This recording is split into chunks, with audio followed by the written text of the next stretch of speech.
In this video, I'll guide you how to integrate the Google Pixel with Shopify using Delta Pixel app. Click on Connect Google Account. Make sure to connect the Google account in which you have the ads account. Select Account. Click on Continue. Make sure to select all the permission for seamless tracking. Click on Continue.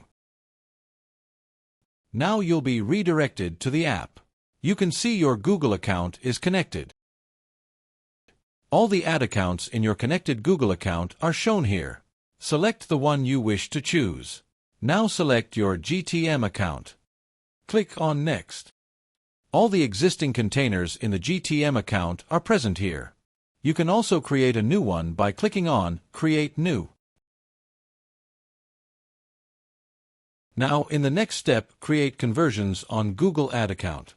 You can select Already Existing to select from the existing conversions in Google Ads.